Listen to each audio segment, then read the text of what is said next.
Muy buenos días. En nombre de la Pontificia Universidad Católica de Chile, quiero darles la más cordial bienvenida al tercer ciclo de Innovación y Emprendimiento, Nuevas metodologías de comercialización.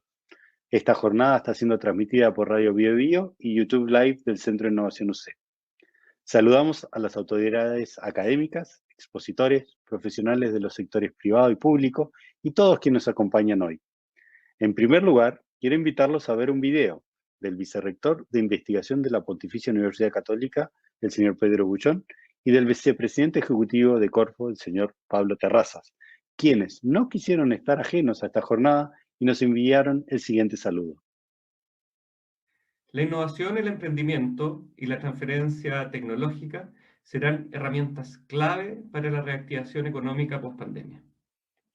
En este contexto, creemos que es muy importante abrir espacios de conversación para compartir experiencias, fortalecer el trabajo en red y reconocer los modelos innovadores que han sido implementados con éxito.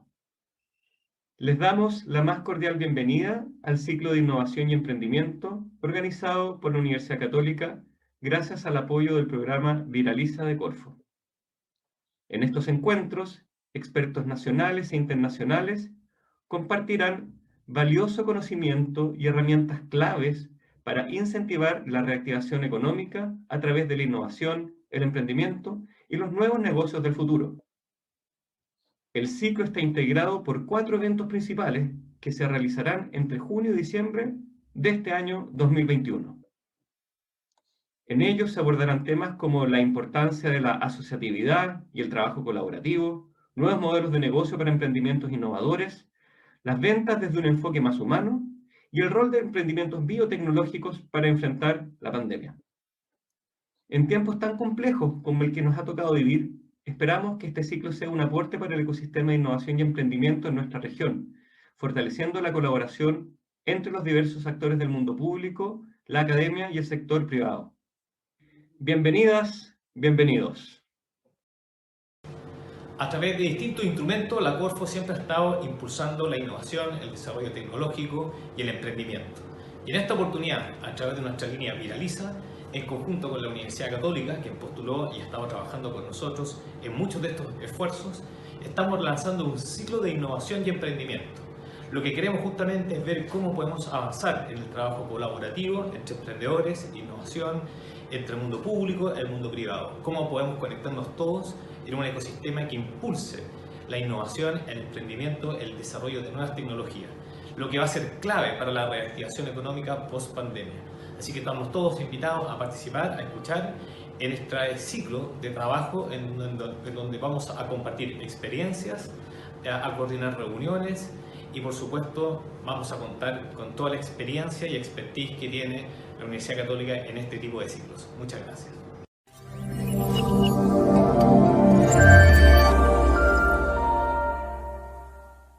Agradecemos las palabras de bienvenida. A continuación, queremos presentarles a nuestra invitada especial de hoy. Whitney Sales es una líder empresarial con más de 15 años de experiencia en ventas y sí, en un giro de una profecía autocumplida. Sales es su apellido real. Al principio de la carrera en ventas, Whitney ayudó a 4 empresas a entrar en la lista Inc. 500, una competitiva nómina de 5.000 empresas de más rápido crecimiento. Entre las empresas con las que apoyó figuran Joby, Meltwater, Spring Ahead y LoopNet. Esta última lanzó sus 2 primeros productos, uno de los cuales alcanzó su objetivo anual en solo 3 meses. En Joby, Whitney ayudó a la empresa a escalar de un par de cientos de miles de ingresos a $9 millones en un año. Actualmente es creadora del Sales Method, el cual analiza el ajuste ventas-mercado y la combinación ventas-marketing para atraer el proceso de compra de un mercado objetivo y en última instancia ayudar a las empresas a escalar al mercado más rápido. Welcome, Whitney. Thanks, Alex. It's nice to meet everyone.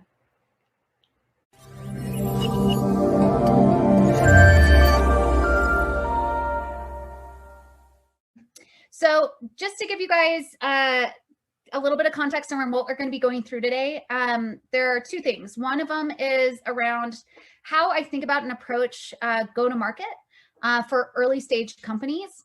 This can be applied to a new market. This can be applied to an existing market that you want to overhaul and reposition, because everyone is going to be designing a new go-to-market given the post-pandemic world and how many things have changed, and your previous playbook probably isn't going to work. That you're probably going to have to change quite a bit. So the first one is the mapping the go-to-market. And then the second one we're going to go through is how I structure qualification calls in a business-to-business transaction. So you know, this can apply to B2B software companies. It can apply to B2B hardware companies. It can apply to a consumer company that's looking to sell through another platform. So that's just to give you guys some context on what we're going to be going through today. All right, so let's dive into it.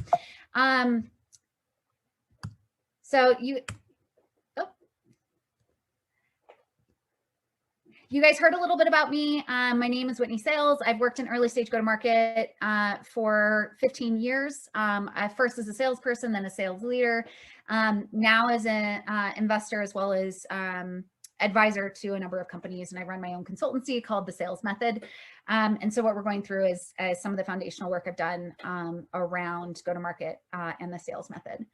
So the point of the go-to-market conversation is basically that customers, if you choose the right customers and you focus on the right customers, they'll do the marketing for you, because there's a natural word of mouth that will happen. And so when you're defining your go-to-market, it's going to be one of the key components of this. And so we're going to go through why that's important and how to go about doing that. And then how do you map that go-to-market for those customers?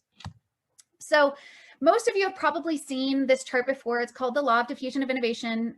If you have not read it, look it up on Wikipedia. There's a bunch of content on it. It comes from a researcher and a big business guy in the 1970s. And then was popularized by Jeffrey Moore in Crossing the Chasm. Basically, what it looks at is how new companies adopt technology, or excuse me, new markets adopt technology. Technology or products in reality. So it could be a consumer product. I saw this at Joby, which was consumer electronics product as well.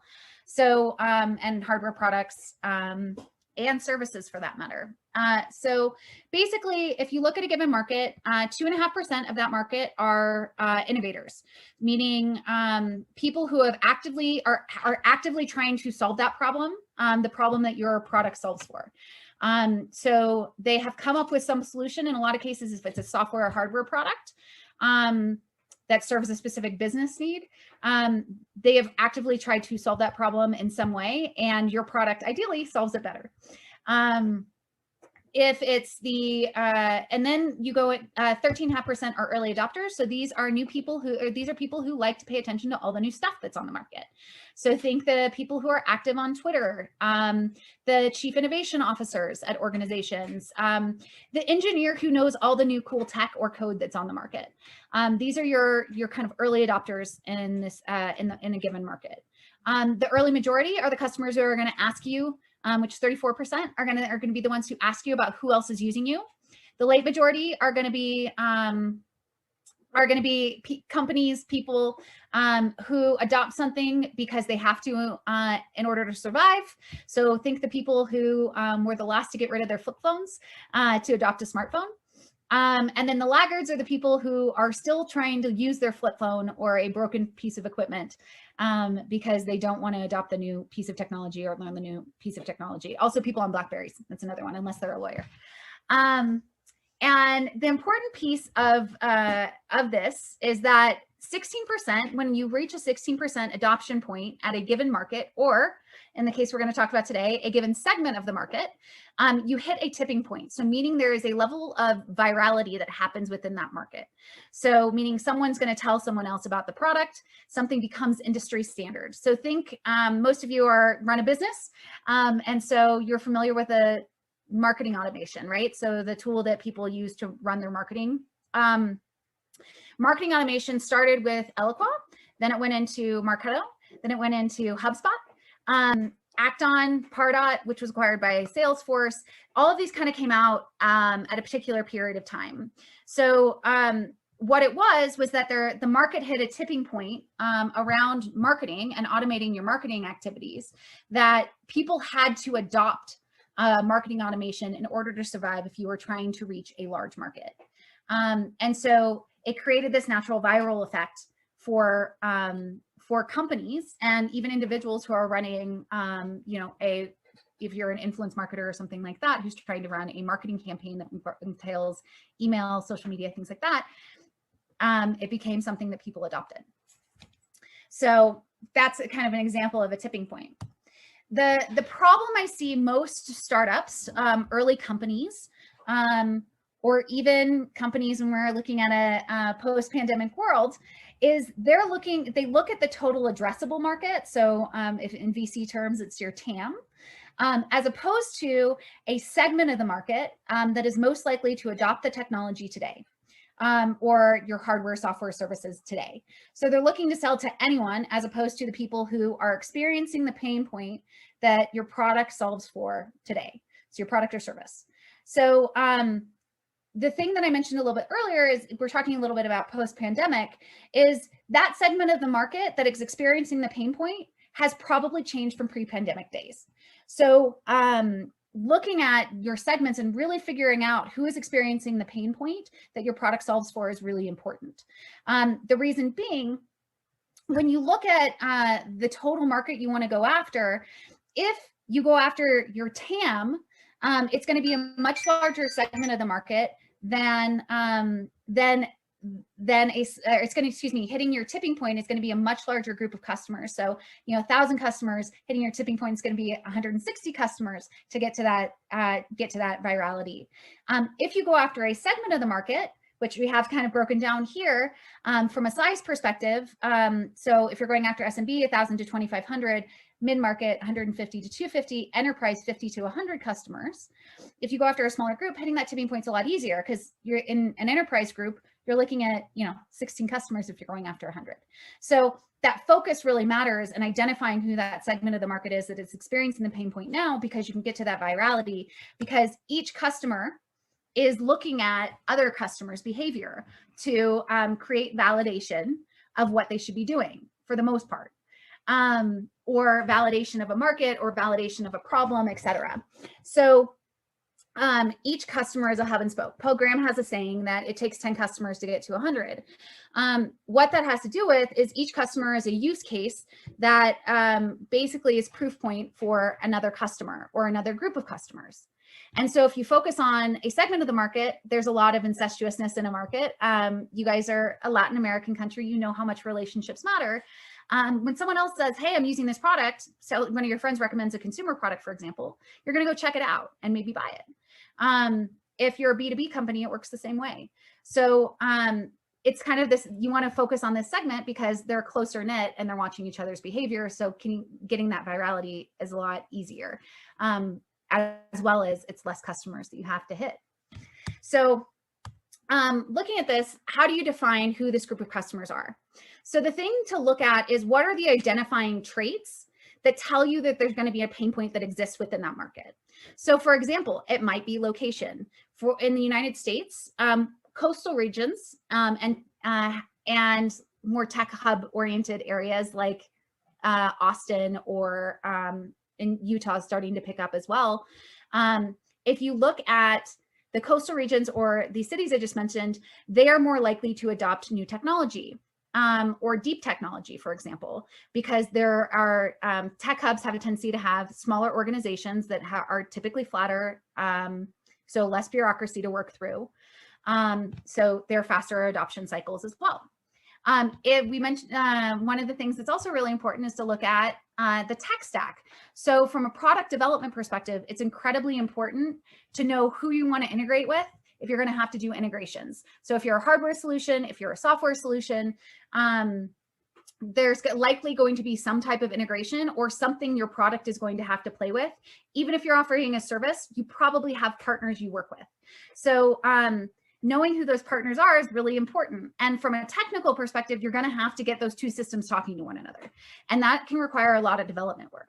And so if you focus on a core set of technologies that you're going to integrate with, it limits that development work that's required, which is away from the core product itself. Age can really matter. So it could be the age of the person. It could be the age of the organization. So for example, board of directors, younger board of directors have a tendency to be more tech savvy because they grew up in a computer world, as an example, or a leadership team. Also, people within organizations who are younger have a tendency to be more tech savvy.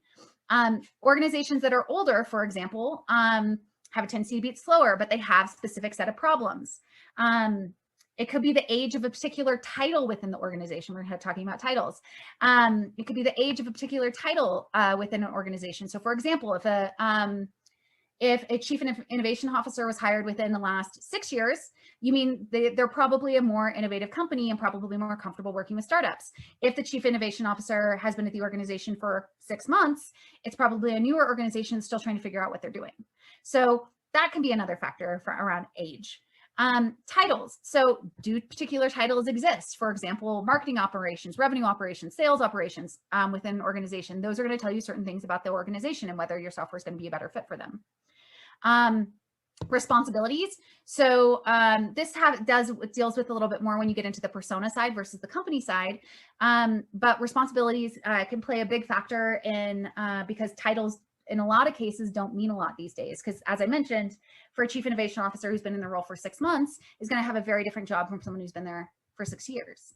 So that responsibility factor is really is going to matter. So you need to understand what actually falls under their purview. The next is size of organization that you're selling into. So for example, if you're a consumer product and you're trying to sell to a large organization, they might want to see how much traction you have with smaller organizations.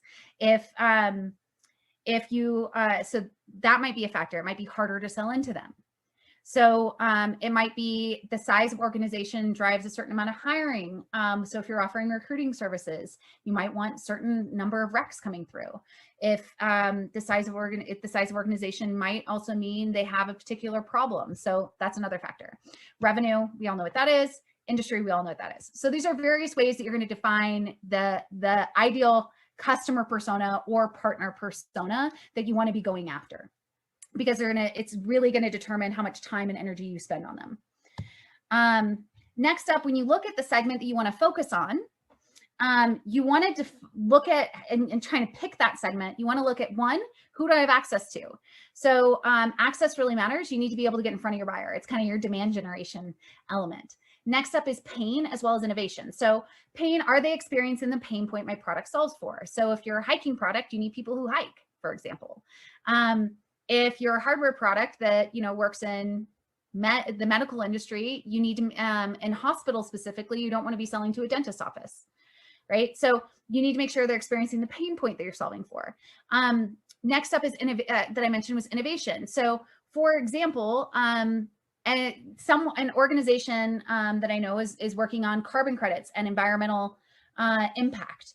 Everyone saw what happened in the oil industry recently. So there's a lot of organizations that touch the oil industry. They're trying to innovate around environmental impact, so the negative publicity that came out around the oil industry doesn't hit them. And so they might be innovating in that way versus experiencing the pain point. They're seeing something coming down the pipe. And then finally, are they spending money on this problem? So you need to find customers who are actively spending money or a significant amount of time via resources, because that's also money, on the problem. Because if they're not going to buy your product or service. And then finally, there has to be something to drive them to make a decision. So it could be happening in their industry, it could be happening in their organization, it could be happening with them individually. So meaning in an industry, so for example, we can talk about the robotics automation space. Robotics automation space is up for a major overhaul because in the United States specifically, because labor costs have gone way up. Amazon is driving people to get things shipped a lot faster, so things have to move through the warehouse a lot faster. And hiring is getting harder and harder because of that, because of the cost, because there's a major labor shortage. So cost, labor, and demand. So there's 3 trends within that market that are driving it. You might have something where a department's getting hit by privacy issues. That might drive it. You might have an organization who recently launched a marketplace and is looking for partners. That might drive them to make a decision in working with you because you have a hot product. There's lots of different qualifying events, but there needs to be some type of event that is driving your segment of the market to take action, something that's going on with them. So kind of going into mapping this go-to-market component, what we're looking at is you need to look at first defining those companies, right? So we talked a little bit about some of the defining characteristics. Then you need to identify who are the people within that organization that that can make a decision around this particular problem. So for example, you might be thinking that you should go after the VP of sales within the organization or VP of partnerships within the organization. But there might be a particular department that is actually experiencing the problem versus the VP of sales. The VP of sales might say, yeah, we can spend money on it. But a department, or excuse me, another department is the one who's actually experiencing it. It might be, you know, a specific recruiter. And so in that case, you might want to go after the director of recruiting that then will go and pitch the story to the VP of sales who needs what the director of recruiting has. So you need to identify who are those people within the organization that are experiencing the pain point that you solve for. And the next step, how do you position the product in a way that resonates with them, in which they understand it? And then 2, how do you talk about the product, the features of the product in a way that that customer will understand how it benefits them? Because my role as an investor is very different from my role as an advisor, because my customer is different. And so you need to be able to position, if you're trying to sell me, get me to advise you, in a different way than if you're trying to get me to invest in you. So it's a different positioning, right? So you need to understand kind of how to position the product based on the person's roles and responsibilities. Next up is channels. So it's how does this segment of customers learn about new products? Do they Google things on, go on YouTube and look at videos? Are they listening to podcasts? Do they actually look at their email? Do they actually answer their phone? So do they go to conferences? Is it a very close-knit industry? Is it more distributed industry? For example, if you're a consumer product, is it more likely that someone's wife is going to tell them, or a partner is going to tell them about a job, or tell them about a product? Or is it their friend that's going to be telling them about a particular product? Because if my friend tells me to buy a sofa, I'm not necessarily going to listen to them. But if my partner tells me about a sofa, I might listen to them. So it's a little different. So you need to be marketing to the channels in which someone learns about a new product. Next up is BD and pricing. So BD and pricing I lumped together, business development and pricing I lumped together specifically because how you distribute your product really matters. So if you are going to be working with another platform, for example, they will likely be taking a margin. They will probably be selling it in a particular way as well. And so you need to be able to price your product in a way that, 1, relates to how other products are priced on that platform. And 2, that optimizes the value that you get for that you're getting for your product. So the BD and pricing I lumped together because it plays such a large factor in what your margins will be for your business. For example, if someone charges a referral fee for a service business, that's a cut that is going to get taken away from you. And so you need to understand how that relationship's going to work and structure your pricing accordingly, so you're not losing money out on that relationship. All right, so that's the mapping of your actual go-to-market. The next step is when you've identified this segment and you've mapped out how to go after them, the next thing you want to do is identify where are the high leverage points in this segment. Or if you're going after a partner, where are your high leverage points within that organization? So we talked about the director, for example. That's a high leverage point within an organization you want to partner with.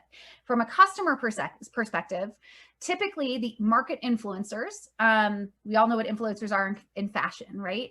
The market influencers in a B2B capacity, so think hardware, software, B2B, business to business. The influencers are typically going to be fast-growing organizations. So people who are kind of organizations that are up and coming.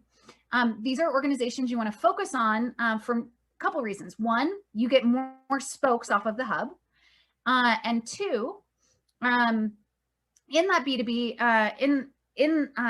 in going after those organizations, typically faster growing organizations are flatter organizations, meaning that you have less layers of management to make a decision through or to sell through. So we kind of going back to the list around where we had the small to medium-sized businesses, mid-market businesses, and enterprise. The reason I say a smaller number of customers is because the complexity of the sale becomes more difficult, because enterprise organizations have so many layers of management. So if you go after market influencers, you actually have less layers of management that have to get approval, and you have to align around the value of the product and the buying process. And so they're a faster sales cycle as well. So it's a faster path to revenue for multiple reasons, from the influence as well as from the revenue. Then when you're going after these customers, the questions they ask are going to tell you a lot. They're usually going to be some of your earlier customers. You're going to start talking to them. You'll probably sell a few people before you get to them. But the questions they tell you are going to tell you to kind of fall into two categories. They're going to fall into value-oriented questions and process-oriented questions. Value-oriented questions are going to tell you where is the knowledge gap in the industry. So where are you seeing, like, what don't they understand that they need to understand in order to value your product? So it could be, like I mentioned, the automation, the robotics automation company, they might need people to understand that there's a huge labor shortage and that hiring's a lot harder in order for them to value their product. Well, they need them to understand that in order to value automation, but then there's another component on value in their specific product, but I'm not going to go into that. But in order to value automation, they need to understand these two things that are going to drive people to automate. And so you need to educate people around those problems via content. So think one-pagers, case studies, thought leadership content, decks, etc. Process-oriented questions are a little bit different. These are the how-to type questions. How many people does it need to be involved in the decision-making need to be involved in the implementation of this product? How do I plug this into something else? Does it have XYZ? These are kind of the types of questions that would go into an FAQ, a frequently asked questions, or your onboarding. So if you have a hardware product, like how does someone get started and using that? How does it get integrated into your other piece, their other technology? Software is like, how does this integrate? What data is going to flow? How do I map it? So those are the kind of process-oriented questions. And last piece, those also are what creates scalability within the organization, because you'll build these into FAQ, onboarding, and product, so that long-term the product is getting better, it's easier to implement customers, and you answer their questions online, so they are more educated when they come to you, which drives a faster sales cycle. And then finally, once you've gotten the influencers, it makes it a lot easier to get the enterprise customers. And this is also in consumer. So you can look at influencers from, like, there's like, A-class or A-level movie stars, B-level movie stars, C-level movie stars. Your C's get you to B's, B's get you to A. Same thing goes for B2B customers. So once you get the influencers, there's so much fear amongst the enterprise losing out and falling behind, that what ends up happening is the enterprise companies end up having so much fear that they start looking at new technology, and your validation in the influencer will drive the enterprise to take a look at your product. And once you get that enterprise customer, it validates that use case, which gets you a bigger hub, right, for a larger spoke, because you validated the use case for the big enterprise customer within that market. Ideally, you've talked to that market kind of coming through. And so you shout it from the rooftops, you do PR, you do blog posts, you do case studies, because that's the validation that your product can do what you say it can do. And so once you've gone after this segment, you go and look for a complementary segment. So for example, if you're looking for, like, say, for example, your yoga attire, you might go, a complementary market for a yoga product or a yoga software solution might be a Pilates studio. Like, you might go after a Pilates customer or a Pilates studio versus a yoga studio, because they're close enough together that it's validation for their market as well, but they're still different, right? So the use case is similar enough and the industry is incestuous enough that there's enough overlap to validate the use case, and so you can kind of move on from there without having to change the product too much, change your marketing too much, change your sales process too much. And then you just repeat it. So you define the customers, define the people that buy, define how you speak to those customers, define where they identify where they learn, and then figure out how you're going to distribute and price the product for that group of customers, which is probably going to be pretty similar to how you price the product for the last group of customers. You identify where the leverage points sit and influencers sit within that market, figure out where you have gaps in knowledge and content, you build that out, then you go after the enterprise customers, do the marketing, go back down market.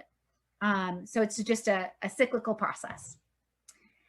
All right, so we've covered how to do go-to-market. Now, how the hell do you talk to those people?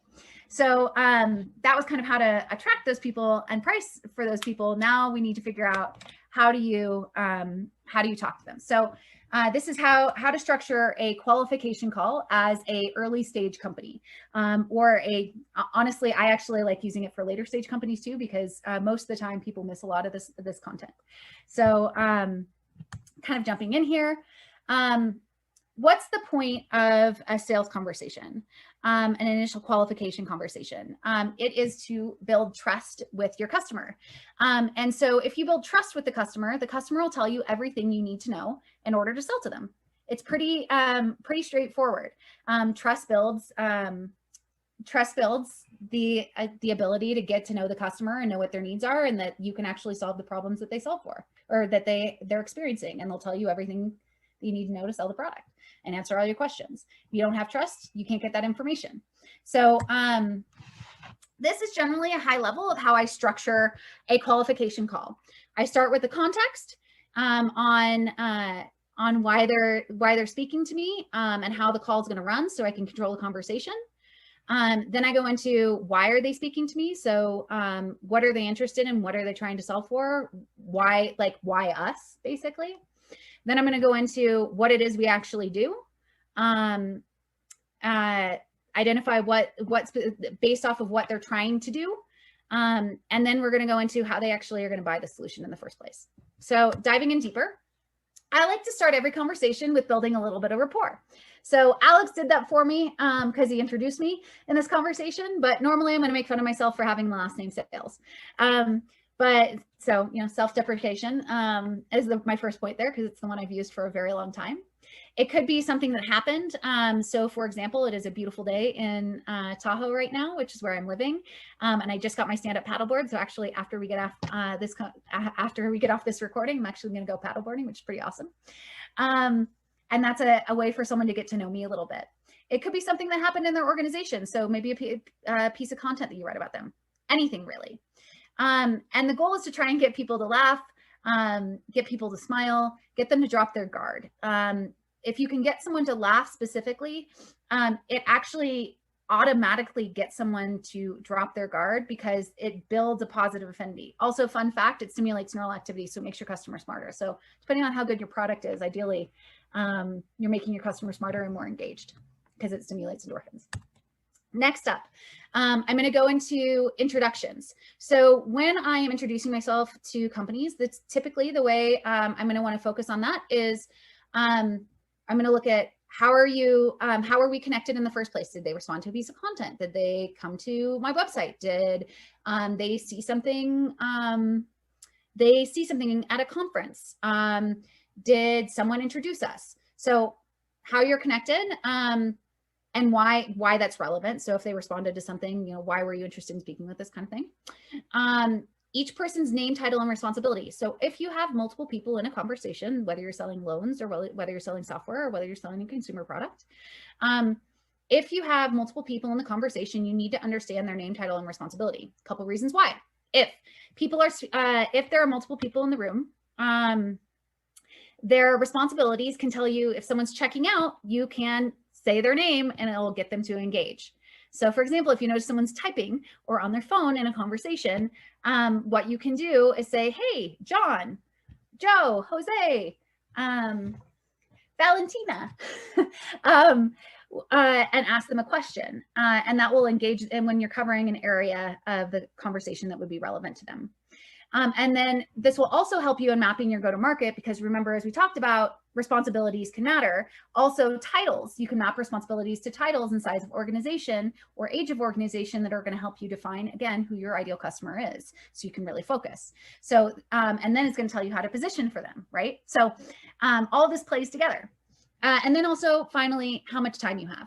So really important piece. I have a little tip down here, which it's just, if you take notes on each person's responsibility, you can engage them with questions there. Also, based on how people ask questions within a room, will tell you where responsibility sits. So if you have a junior person, or how they make decisions. So if you have a junior person firing off a bunch of questions, that's going to tell you it's a bottoms up type organization. If you have a senior person driving the entire conversation, it's a top down. Pretty straightforward. Because then that's going to tell you how you sell to them, right? So you're going to need to build more consensus versus selling to the senior person who's then going to dictate down. Structure. So what I'm looking at in this piece is the agenda. So what I'm looking for is to go over goals for the call. So I'm setting a structure for how I'm going to have a conversation. So I'm just actually going to read the script I have down here because it's really helpful. So I want to go over a quick agenda for a meeting today. My goals for the call are to get a good understanding of how you guys currently do sales and where your problems sit and how I can help. From then discuss how I can potentially help you with those problems and challenges. If there's a fit, we'll go over next steps. If not, no worries. Sound like a plan? Great. Is there anything in particular you would like to cover? One thing I do want to ask is that we make this a discussion versus a pitch. In this case, we're actually giving a real pitch. Though I love to hear the sound of my own voice, your questions are much more enjoyable for me. So please feel free to interrupt me. So so the things we went over are goals for the conversation. So getting understanding of how they're currently doing whatever you solve for, discuss how we can help them, how I can help them with potentially whatever we solve for, and then next steps. So those are the things I want to cover. You might have those dotted on a screen with more specifics, but I like to keep it high level in a conversation as opposed to breaking everything out, unless there's a lot of people in the room. And in that case, you want an agenda. Set a structure for how they ask questions, and then ask them if there's anything they'd like to discuss, because what they like to discuss is 10 times more important than what you have to discuss. Just an FYI. Next up, I go into a founder story.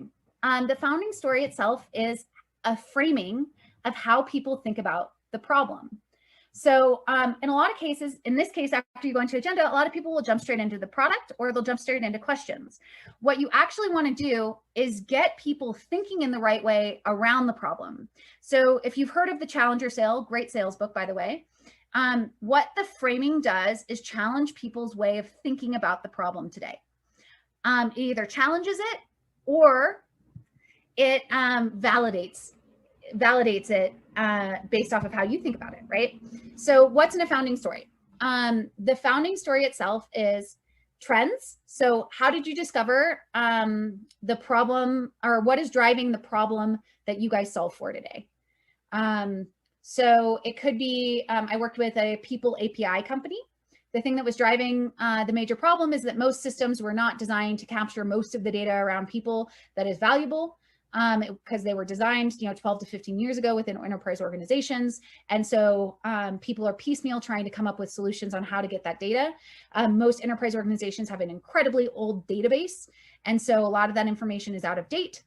And it takes a ton of time for people to update that manually. And so you end up with a really, really messy system. And so it's problems, trends driving the problem. Second piece is around that, I was giving that people data API example. Second piece of that is, what is the impact, or how do people currently solve that problem today? So most people solve that problem today via either manually updating it. People are manually going through, and as they see something, they update it, or they just completely ignore it. Two, they are using outsourced teams to solve it. Or three, they're using an API that just isn't very comprehensive or up to date. And so those are the three ways of solving it. And there are a number of problems with each of those. And then the final piece of that is, so we tried to, and I'll go through the founding story. I'm giving you the framework of it first. And then the final piece of that is the impact on organizations if they don't solve that problem. And so let me give the founding story of the organization I was talking about. So this people API. So the founder was trying to recruit a guy named Sean was trying to recruit a designer, and he went to a recruiter and sat down with, it was a friend of his, and sat down with her and like, here's what I'm looking for. Can you find me a couple candidates? The woman said she would get back to him shortly. Shortly to him meant 24 hours at most. To her, it meant a week. And by then he'd actually found another designer. And so when he sat down with her, what he saw across the front of her screen was 50 tabs around around the candidates she had sent over. Because, and he's like, why don't you have this data? Looks in her database, sees that her database is, is completely out of date. It lists, for him specifically listed 2 jobs prior. And then he started to dig deeper, understood that 90% of the data that exists today was developed in the last 2 years. Software systems old, and so they have a bunch of archival data, and that if she wants up-to-date data, she has to go find it herself. And so he's like, well, why aren't you using another solution? I talked to you guys about these other solutions and realized like, well, how long is it taking you as an individual recruiter to recruit for one specific job? And on average, it took her 6 to 8 hours to find a group of candidates for one job that she didn't actually get.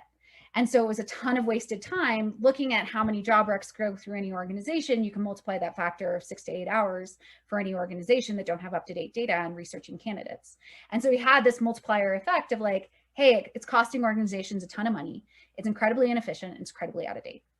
And so he decided to develop a people API to plug into the back end of these systems to keep it up to date. That's his founding story. Touches on all of the trends, problems that this person is experiencing, quantifies the cost for that organization, and paints the picture of, if you don't solve this, this is literally what you're wasting, and we have a solution for it. And at the same time, also establishes thought leadership around it. Once you give your founding story, it's really important to pause for questions. If you are part of an older organization, getting that founding story actually really matters, because you can talk about the values of the organization, which will help build trust as well. So it lets you, lets people know what you're actually trying to solve for, and relates to them from a way in which you're establishing credibility of understanding the problem thoroughly. And you can change that story based off of the users you're talking to be more relatable, because the facts you share and the problem you share might be a little bit different. It might have a different flavor. All right. So next up, once you frame the problem, you want to qualify the buyer. So, talk to me a little bit. I like to frame these as talk me through, walk me through, help me understand, talk to me about. And so when you think of your qualifying questions, what you want to look at is, how do you know if they're a good customer for you? Because before you spend any other time showing the product, you need to actually understand whether you want to actually sell them the product. So, we talked a little bit about, how we determine if they fit within that segment that you want to go after. So pain, are they experiencing the pain point you solve for? Money, are they actively spending on this problem? And qualifying event. So what is going on within their organization, their department, within their family, within their home, within whether they're taking a trip, like what's going on with them that is driving them to want to take action on this problem, ideally. That's kind of your qualifying event. And so what do you need to know about this customer to know they're a good fit for you, right? And then the second thing is identify, if they are a good fit for you, identifying the use case that is going to be relevant to them, because everyone's going to want to know that you understand their pain and you can do what you say you can do for their pain, to solve their pain. So you need to have your relevant use case kind of teed up, which we'll go through when we go through use case. So when you're asking these questions, the way you want to respond to this customer is in ways that establish credibility and amplify the pain. So for example, they might talk about, I'm coming back to the people API company. Yeah, we spend a ton of time researching candidates. These are super deep tech roles. So it takes a ton of time to research them, because there's only a few people in the industry. You don't know who's moving, who's unhappy. Sometimes we have to get on the phone with these candidates. Like, it's huge. It's like a huge pain point for us. So if we could just get up-to-date information on where they're at and what they're doing, it'd be a huge problem solved for us. And do you are you looking, how many recs are you working on right now? Like, are you coming into what's driving you guys to look at something? Well, we're in our slow period. We're coming into our peak period. We want to look at this. We want to look at solutions that'll solve this. So, the way I would validate that would be like, yeah, you know, on average for deep tech roles, it typically takes 10 to 12 hours. And they may say, yeah, it takes, you know, more than that. How many recruiters do you have? Okay, 10 to 12 hours. How many recs do you typically work on in peak season? So it allows you to kind of quantify the problem. You also have your qualifying event. You also know they're experiencing the pain point you solve for. You also know the use case you want to use is a deep tech recruitment use case. And when I'm responding to these, I might say, yeah, it typically takes this amount of time. Yeah, deep tech roles are, you know, they're the highest ROI from a placement perspective, but the hardest to place, things like that, right? So I'm going to say we actually, and then I'm going to go into use case. So we actually worked with XYZ deep tech recruitment firm in your industry that you guys know about on a similar problem. And I have a script for this as well. So if you guys look me up on LinkedIn and message me, put it in the request message, I will send you the script. I have it linked on my website that I can just send to you guys on how to talk about your case study. But basically, when you're going through a demo in a qualification call, you don't actually want to be doing a demo of the product. What you want to be doing is talking about the use case of the customer that is relevant to them when you talk about the product, and maybe share a couple screenshots, then go into a demo once the buyer is qualified. But in this case, your goal in a qualification call is to show that you can do what you say you can do. And telling them through another customer's experience is fact, not opinion, right? My opinion of what the product's going to do for you is very different from what another customer experienced. So you're going to get a lot more, you're going to be able to establish a lot more trust by doing a demo through case study. Or through a use case of an existing customer. And you want to tie it back to what the customer told you in your qualification question. So what they told you in, you know, what we talked about in the previous slide. You also want to make it relatable. So when you give your case study, you want to talk about, like, if you're talking to a VP of marketing, yeah, well, we were talking to the lead of marketing at XYZ organization, they had a similar problem, right? And how it showed up.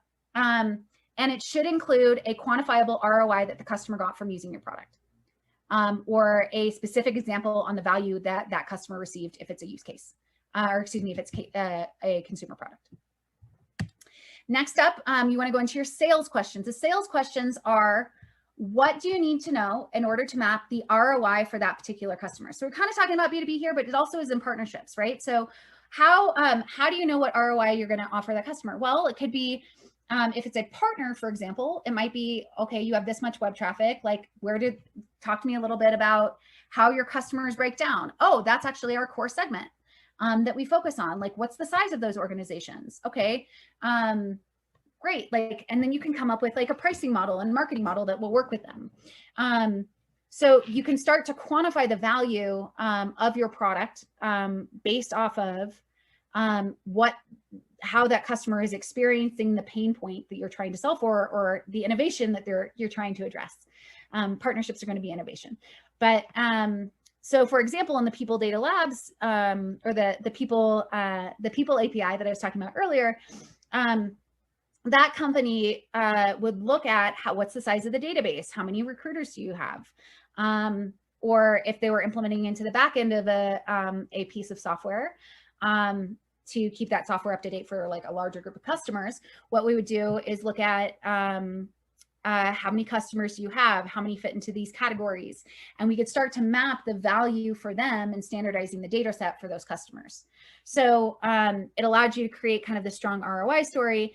And in that, what I'm trying to do to get more information out of them is I'm going to empathize with the customer to drive home that value and get more information. Because we've all had a friend who's venting. When you try and solve their problem, they shut up and get angry most of the time. When you empathize, yeah, I can see where that would be a huge pain point. Oh yeah, you're looking to innovate in that way. That's really forward thinking of you.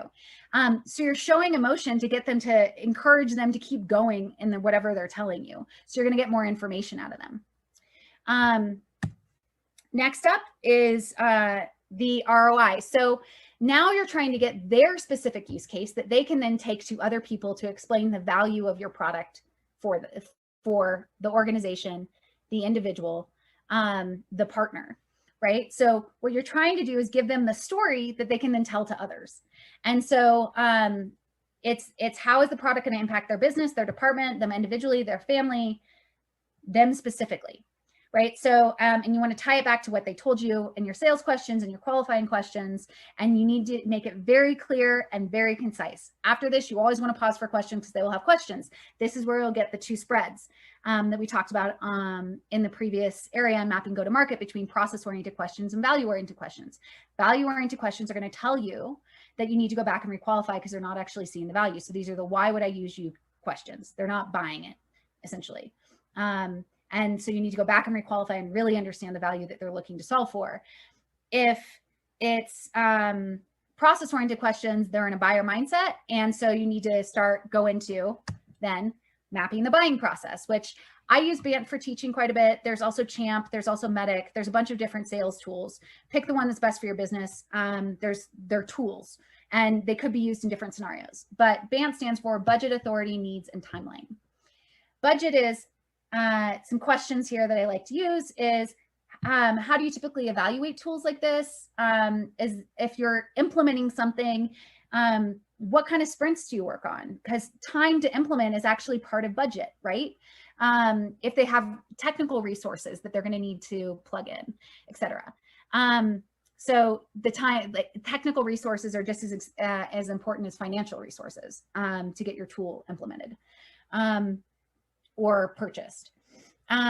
Authority, is there anyone else who would need to be involved in the decision-making process? So if you're dealing with a lower level person who is trying to check boxes, this is a very important question. And I would actually move this up much earlier in the conversation to try and basically figure out how to structure the conversation to talk over their head.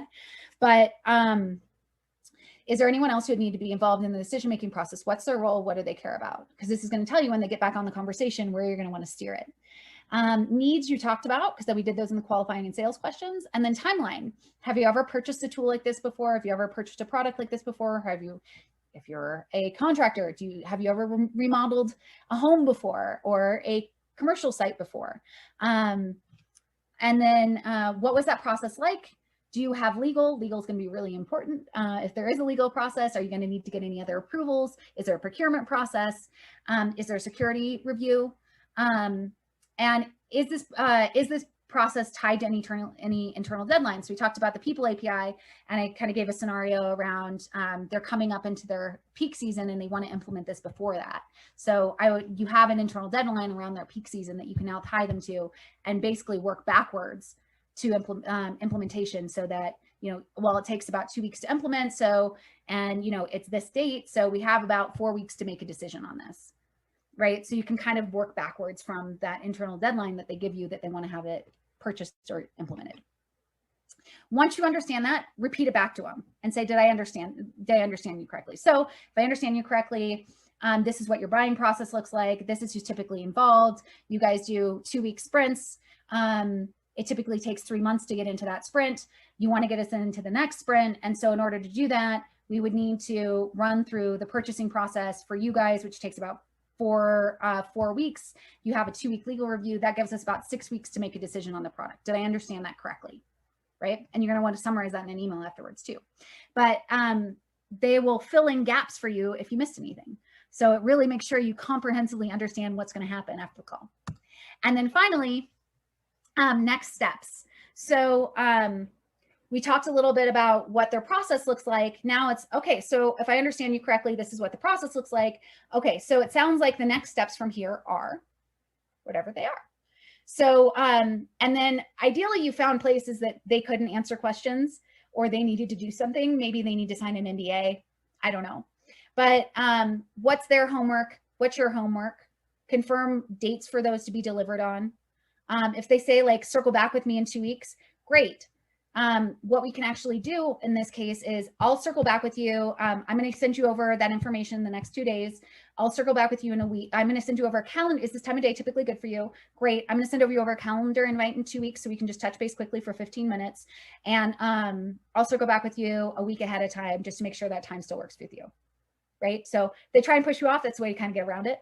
And then always try and schedule that if you can, even if it's a soft touch point. And then send a reminder invite for that. If you're getting a stakeholder meeting, try and schedule that stakeholder meeting on that conversation if that person has access to people's calendars, because it is a freaking nightmare to get it otherwise. Okay. And with that, I am actually done.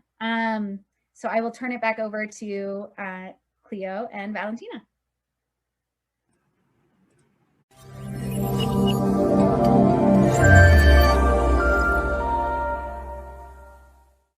Agradecemos a Whitney por su excelente presentación. Thank you so much, Whitney.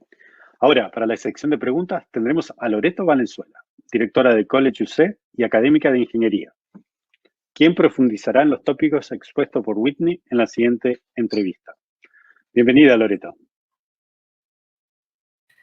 Thank you, Whitney, very much for your presentation. Welcome and thank you for being here with us.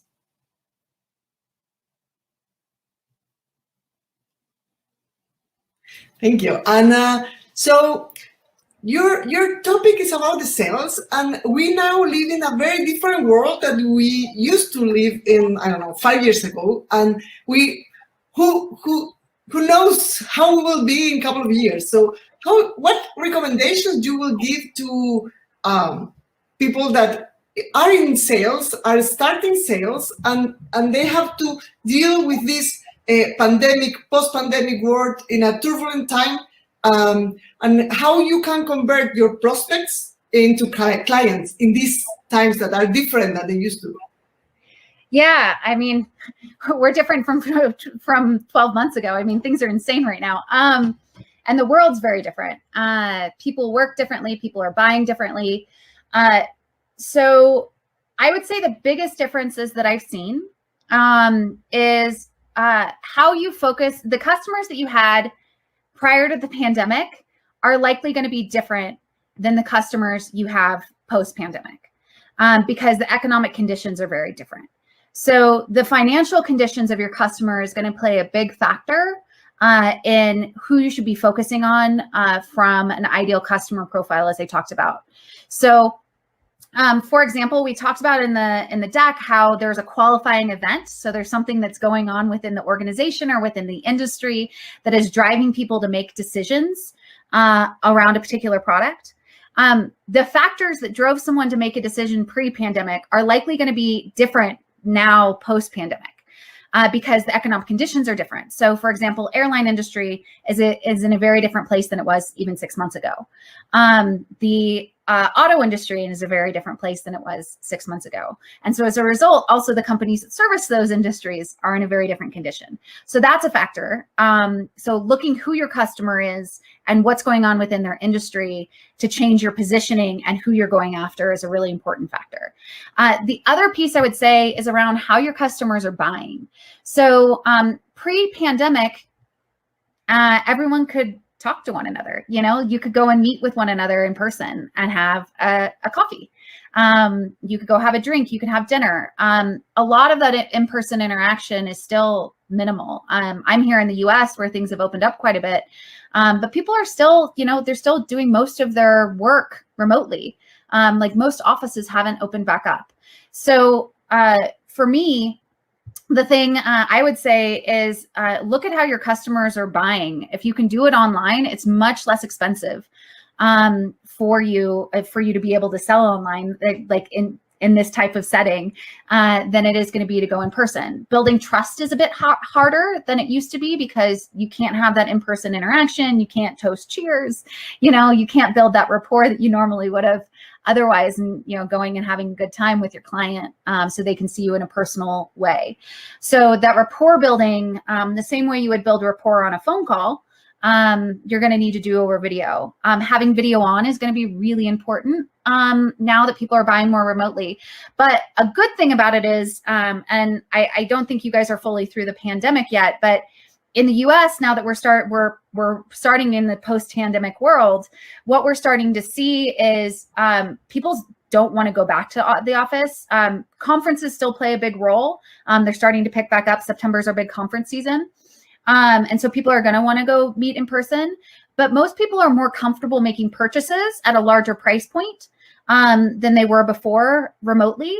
Buying cycles have slowed down a little bit overall, but they've also sped up in a lot of ways because product-led growth is more significant.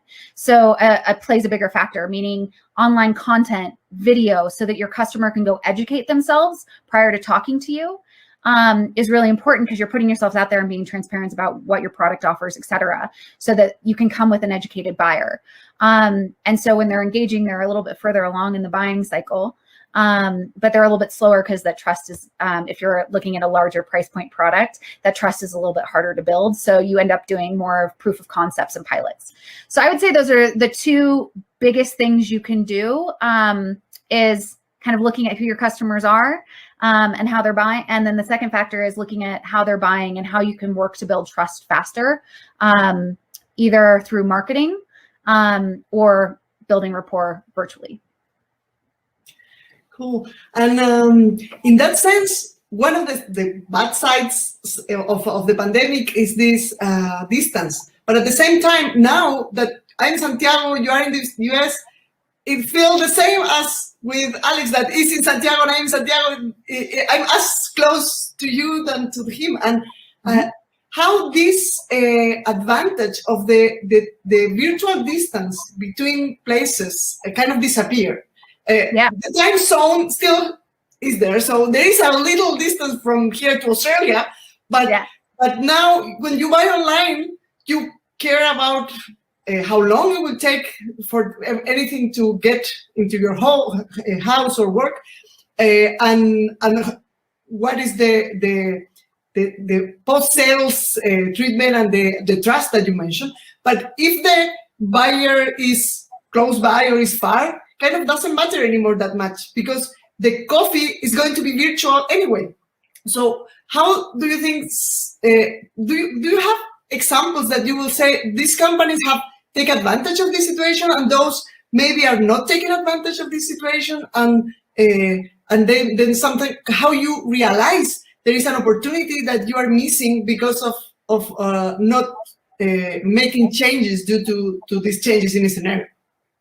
Yeah. So the best founders I saw, going through the pandemic, adapted very quickly. So one, they reduced burn. Two, they figured out how to position their products specifically for a pandemic world and now a post-pandemic world.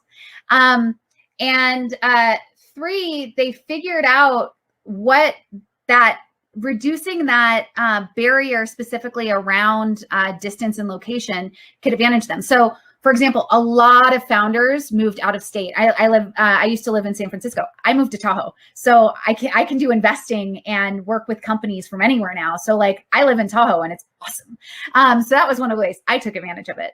I'm also, I know a bunch of people moved to Texas and Miami specifically because of tax breaks.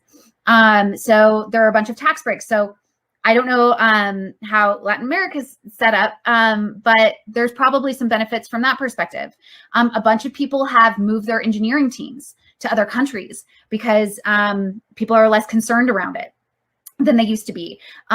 Investors were forced to learn specifically to invest, to be able to invest in person. They were forced to learn rapport building and how to build trust virtually. Though most of them still want to do some type of meet and greet before a big check is cut. They're much more comfortable building the trust, doing due diligence, vetting a deal virtually. So that's an advantage you can take. And the same way customers are, right? So you should be thinking about how you can help a customer learn about your product, dive into your product. Like so SaaStr is a big SaaS conference in Silicon Valley. It's run by a guy named it's Jason Lemkin, I think. Sorry, no, it's not. Yeah, not Chuck Calcanis. There's two Jasons that are big entrepreneur VCs. So it's run by Jason Lemkin.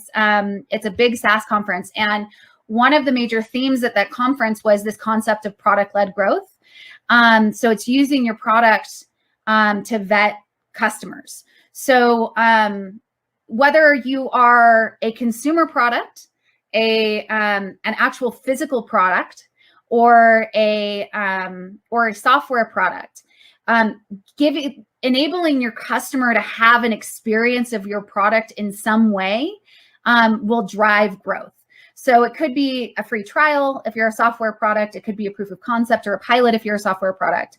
If you're a hardware product, videos in a bunch of different scenarios can be very helpful because it allows your customer to go and experience it and see it in a lot of different scenarios that they have that they're controlling versus you showing them specifically what you want them to see. The same thing goes for a consumer product. So consumer products, a lot of people are posting more videos online. I mean, I go and dive deep into YouTube, a YouTube rat hole on consumer products before I purchase anything, you know, over $50, so that I can see the video of the product, and I want to see it from different people and the different angles and different reviews and get a full picture of what that product is like. So that's an element. Building trust is another component. So content is huge right now.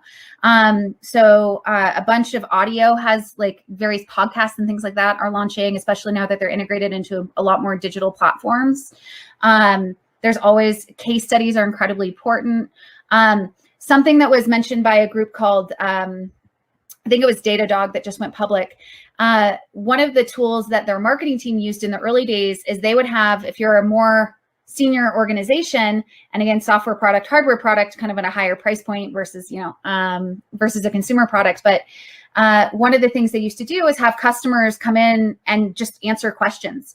So if they've had a customer for a while and they're one of kind of their marquee or power user customers who knows the product really well, they'll have that person come in and they would invite potential prospects in. So it wasn't, and there's obviously someone from their team sitting on that conversation, but they would utilize the customer to basically answer questions and use cases and various scenarios that basically helps their prospects build trust with the organization, because they're like, hey, you can ask them whatever you want. And at the same time, it helped the organization because they get the content from it, they get the case study from it. So it's something that can be repackaged in a lot of ways. And they get all the questions the customer is actually looking for, so they can develop content around it. And hear how the customer answers it. So it's this really nice multi-prong effect that you can repackage in a lot of ways virtually, that can build trust very quickly. So there's a lot of things around that. The other thing is so that's a how you sell. It's a product-led growth component. The other thing is you can always send your customer things too if you're trying to build rapport with them. So, or have a virtual, like, send them a lunch, you know, it's great. Age of Uber in the US. You can send people things all the time as well. So there's ways to create an in-person experience without being in person, and that divide can create a particular experience. And if you want to curate some type of experience for someone, you can do that. You don't have to be in person to do that. Yeah.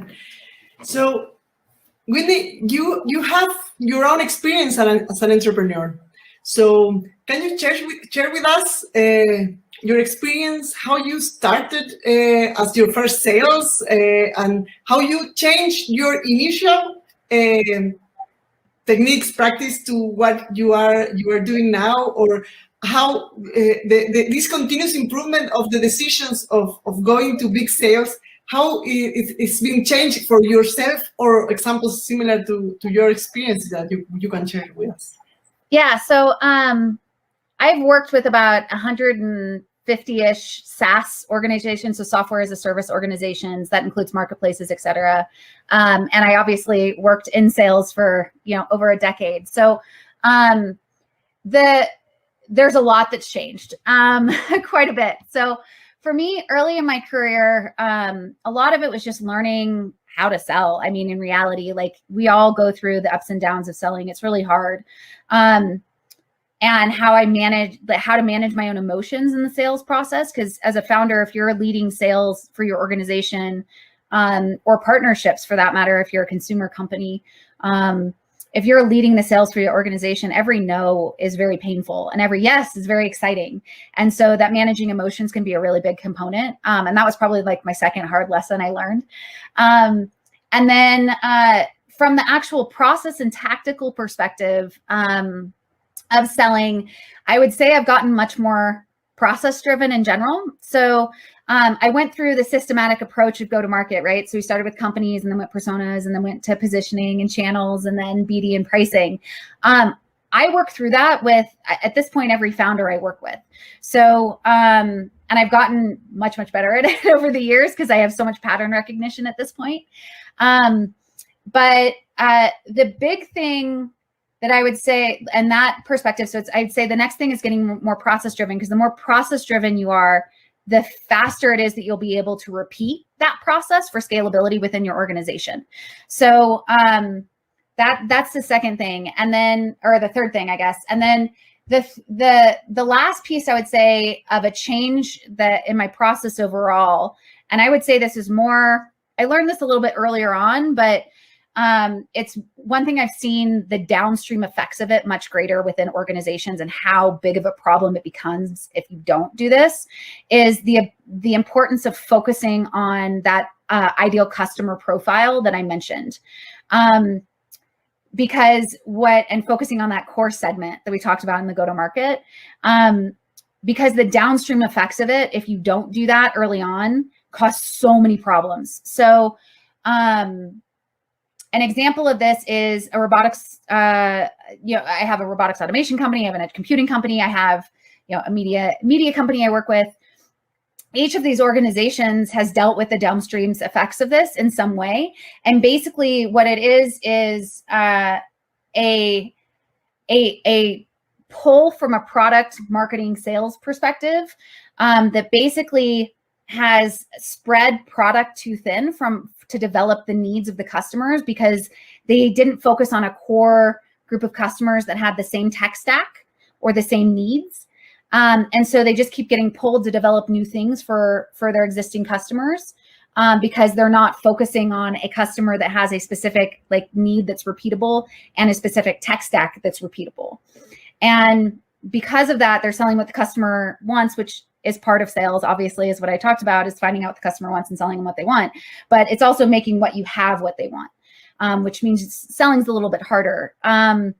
But it pulls the product multiple directions. Marketing can't focus their marketing efforts because it's positioned for too broad of a market, so it doesn't speak to anyone.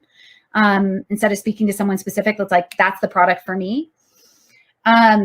So the big thing I would say is around focusing on that ideal customer profile and really honing in on what that looks like before expanding. Because if you don't, it causes this really, really strong downstream effect. I mean, there's these are earlier stage companies that I was mentioning, and so it's not as big of a problem. But I talked to a Series B stage company recently who had the exact same problem, and they're just running into it now because they have a very talented development team. But it's spread them way, way, way too thin from a product perspective, because they tried to go after too broad of a market and the needs were too broad. And so there's this huge, huge downstream effect. And then, in sales, there's no repeatability around the sales process, because each customer has a different need, the different positioning, different process, buying process. It just ends up being, very divided. And so you have to then slow down sales and narrow the scope. And that, doesn't make investors very happy. So it's better to start there, figure it out, and focus. And I'm just going to repeat that because it's a really important thing. Focus, figure out your focus there, solve their problem before going after another group. Yeah, great. So you kind of answered my question that I have now, but still I'm going to give it. What recommendation you would have loved to hear when you were starting? And what kind of comment you would think now, I wish I wouldn't, I shouldn't have listened to that person, because that was a bad recommendation early on. So do you have, because sometimes a good recommendation is good, but a bad recommendation can be much worse. So how you can give good and bad examples there? Yeah. So as an entrepreneur, you want that advice, not a salesperson, right? Because they're different. Both? Yeah, both. Yeah, both. As a salesperson, most salespeople are too shy and don't ask for the deal soon enough, or qualify the deal from a sales process, like the buying process perspective soon enough. And so you end up wasting a bunch of time, chasing people down, trying to find out information piecemeal as opposed to when they're on the phone. So ask for what you want. I mean, if someone's giving you positive feedback, ask for it. That's my advice as a salesperson. And the sooner you ask, the better. ask for feedback, ask for what they're looking for, like ask for the deal. I see everyone kind of start over here and then they kind of go over here, they go too aggressive, and then you kind of have to rein them in a little bit. But I was definitely in that camp. And I would say in general, that's a life lesson too. People, I had to walk in, needed to get 2 witnesses this week for a financial doc that I was signing. And I live in Tahoe and I don't know a ton of people because I just moved up here. And so I literally walked into the room and I was like, hey, I need 2 witnesses to sign this legal doc. And are people willing to sign this for me? And I got them to sign it. And someone's like, I don't even know what the hell I just signed. But it's just like, you won't get it unless you ask for it. And the notary I had to deal with was like, you shouldn't do that. That's bad. I was like, I need to get this signed. I have to get this signed today. I have no other choice. Like, I'm gonna figure this shit out. So pardon my language. I have a tendency to swear a lot. I apologize. But it's like, I had to figure it out. And so if you don't ask for it, you're not going to get the answer. And you're just going to be in your head. So that's the first lesson I would say, as a piece of advice for any salesperson and general in life. If you don't ask for it, you're not going to get it. So second thing, as an entrepreneur is the sooner you start, the better. If you are a person who has an idea in the back of your head and you're thinking about trying it, start talking to people who are your prospective customers sooner. Like, just start the conversation. It will never hurt you. I definitely started my entrepreneurial journey doing consulting work under the sales method way too late. I emailed 4 people and it turned into 32 introductions and had my first customer close within 24 hours. Like, no joke. And it was like, I wasn't even trying to do anything. Like, it was like, I wasn't trying to sell them. I was just like, hey, I'm thinking about doing this thing. And it was like, boom, my inbox was full. And it was really shocking how quickly that happened, which told me I should have done it a lot sooner. And I have never been happier doing it. And the same thing happened from investing. Like, I met with someone, started working with one of his portfolio companies, and he, my business partner, Mike, approached me about being an investor. And I'd always wanted to be an investor. So, start sooner than you think. Like, if you feel not ready, that's the time to go. When you're thinking about it, it's the time to start having customers. Like, the not ready, the fear is something to lean into in life, because usually it's going to take you to some really good things. It's usually where the juicy stuff is. So, and the good stuff where you're going to feel so much gratification in life when you succeed at those things, or it's a lesson you really need to learn, and it's not going to be a bad lesson. It might be painful, but it's not going to be a bad lesson. It'll be a good one. But do it with, a realistic idea of the risk that's associated with it. As far as bad advice goes, the bad advice I hear the most frequently, not that was given to me. I've been trying to think of bad. I don't get a lot of bad advice, to be honest with you, but I probably do. I just don't. I tune it out. I'm very picky about who I listen to these days, and who I'm willing to get advice from, other than my founders. My founders give me a ton of advice. But one of the worst pieces of advice I hear founders get is hiring a VP of sales too soon, because it pulls them away from the product and the customer feedback. And I see investors used to give it a lot more earlier in my career. They're doing it much less now, because they've realized how big of a mistake it is.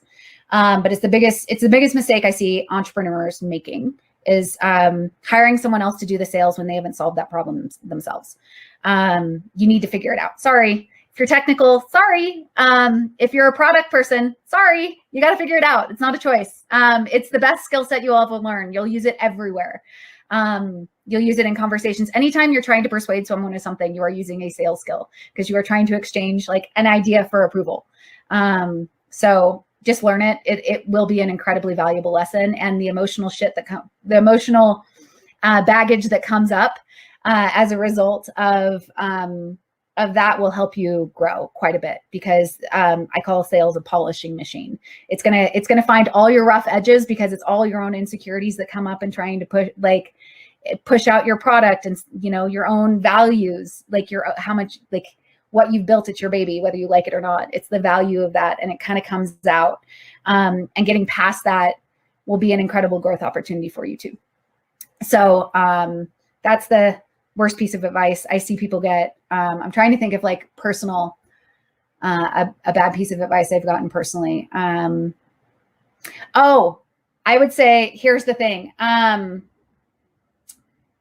So the worst piece of advice I've gotten, for me personally, and it'll probably apply to a lot of people in the audience, is there is an element, and I don't know quite how to state it, but it's like the putting in your dues advice. Like, you have to put in your dues to get what you want, or like start your own business, or like to go after what you want in life. Like, there's like this element of putting in your dues and like social approval. And I would say that is the worst piece of advice you're going to get. If you have ambition to do it, you're going to learn the lesson in order to be successful anyway. And just that ambition is, that ambition is a good thing. It just, you need to make sure you're putting in you're learning what you need to learn. Sorry, my timer's going off. You need to learn what you need to learn in order to be successful in that, and build your network and support system around that. But that was probably like personally one of the worst pieces of advice that I got, because it was like I had to climb a ladder in order to have what I wanted. And it was like, as soon as I realized like, hey, I'm just getting to the ladder and I'm just going there, life got a lot better. So that would be the second piece. Great. And when you have the introduction of you have a new product that there is no something too similar in the market, how to deal with the different ways to start selling it? So how would you start with a new product? You will rely in content, in adoption, in the early adopters, in direct communications and trust, or just start trying to sell it and just do it? Yeah. There was a study that was done relatively recently on how companies got their first 10 customers. And for the most part, the first 10 customers came from someone's network, or secondary network or tertiary network. So for the most part, early customers are going to come from your network, because there is an element of trust that needs to be built. And when there's, when there's sometimes no product in a lot of cases, you're like pre-selling something, especially if you're a hardware company, or a software company for that matter, let's be honest. So there's very little trust. There's sometimes not things people can try. You might be selling them a wireframe for that matter.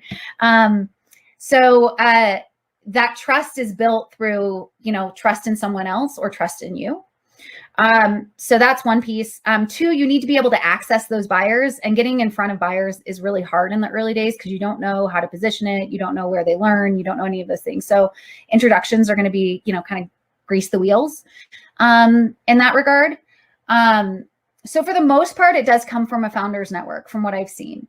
And when I'm approaching a new market, the first thing I do is I start having customer discovery conversations, whether you're a consumer product, hardware product, software product. Is what will happen is first you're fleshing out the problem that you're trying to, like, you have an inkling there's a problem that exists, and you're trying to flesh out, like, is this really a problem that I'm seeing in the market? Then there's the element of like, okay, so this is a problem. Like, how does it actually show up for people? So you can actually figure out what is the product that solves it. And so when you identify kind of like the problem and how it shows up and like what you want to tackle, that first use case you really want to tackle, then what you need to do is work on the process to tackle that. So, because every product is a process, it's a sequence of processes, right? So it's breaking down that process specifically for what the product would look like. And then you can work on the wireframing for that. And then you start putting that in front of customers as you're having these customer discovery conversations, right? And start getting feedback on the wireframes. And eventually what it'll turn into is a customer asking you, like, hey, when is that going to be on the market? Is it for sale? Like, tell me more. What is it going to cost? And so it starts translating into a sales conversation. And so that's why I say, like, start with your network. It's going to be the easiest place to go. It's usually the most uncomfortable place to go, but it's where the highest trust is. That's where my first customer came from when I started consulting. And And that 24-hour turnaround, someone's like, oh, you're free. And then the next group of customers really came from, you know, networks of those people, honestly, or people who are referenceable from those people. Awesome. So it looks like, oh, Loretta. Sorry. Something happened to the internet and I was hacking up. Sorry. No worries. I'm here. Yep, they're all good. So I was just saying, you know, it turns into a sales conversation, and, you know, that's pretty awesome. And then those customers like will start asking buying questions, and it translates. And so, you know, that if you're doing that work and building, and the other thing is those discovery conversations are your initial marketing anyway. It's kind of like you're evangelizing your own market and fleshing out who, you know, if we look at the adoption curve, who those innovators and early adopters are. So you know who you want to go to and who you want to work with in the early days, and really figuring out what that ideal customer profile looks like too. So Whitney, do you have any advice for B2B kind of sales as opposed to B2C? Yeah. So, I mean, even if you're B2C, you're doing a B2B for the most part, because you're going to have to be selling to another business to do distribution. Usually you're not just direct to the consumer. So for B2B, I mean, we've covered a lot of it in the talk today, but I mean, for B2B specifically, there is a playbook for most go-to-markets in B2B. So, you know, we talked about the SMB, the mid-market, and enterprise. The thing kind of, I look at go-to-market really as a flow chart. If you're familiar with it, it's kind of like, you know, you start with one line, it kind of breaks out and keeps breaking down, and then can you figure things out as you go? It's kind of the yes, no, move, proceed. There is a playbook for most problems in B2B, because businesses have standardized behavior and practices. And so the thing that's really important in go-to-market for B2B is knowing, kind of figuring out what your go-to-market. So there's SMB, mid-market, enterprise, right? If you're SMB, it's, are you product-led growth? Are you free trial? Are you, you know, something someone has to sign up for immediately, or purchase or an acquisition for a consumer, for example? I'm looking at online purchases. We'll go hardware purchases too. Then there's mid-market, which is going to be kind of a mix between sales and marketing versus a heavy marketing focus on the SMB side. You know, as I showed you in this kind of like pie chart style. And in that case, for the mid-market, it's inside-outside sales. It's a how your demand gen is going to work, right? So you need to figure out what your demand is going to look like. Is it a distributed model, meaning you're selling through someone else's platform, or is it direct to customer, or are you selling it, you know, through an actual like VAR, for example, value-added reseller? There's enterprise, which also you could have a VAR involved. There could be, you know, direct to your enterprise customer. Are you going to need a proof of concept? Are you a land and expand? Are you a bottoms up or top down? That kind of thing. There's various playbooks that exist. And so I would say, find your playbook, find your next like bottleneck in figuring out what that go-to-market looks like, and then just keep going down that decision tree, because it is very easy. I am sure there's one that exists on the B2C side as well. I don't know that as well, but I can tell you there's a big chunk of B2C that is B2B, because even if you're a consumer product, you're going to be selling through, you know, Amazon, which is a B2B relationship. So, yeah, great. Thank you very much, Whitney, for your presentation and the discussion, the conversation. Now, I hope we have the opportunity to meet in person in the US, in Chile, and who knows how life can move us around. So. Thank you very much for the opportunity, and thank you everybody for being here and listening to us. Awesome. Thanks, guys. Thanks, Loretta. Muchas gracias nuevamente, Whitney, Lorete, muy interesante la conversación, el panel que se armó. Hay que tener foco y hay que empezar las conversaciones temprano. Así que así concluimos el tercer ciclo de Innovación y Emprendimiento, Nuevas metodologías de comercialización. Esperamos contar con su presencia en el último ciclo que tendremos. Agradecemos a todos los asistentes y esperamos que esta actividad sea de gran valor para ustedes. Que tengan una muy buena tarde.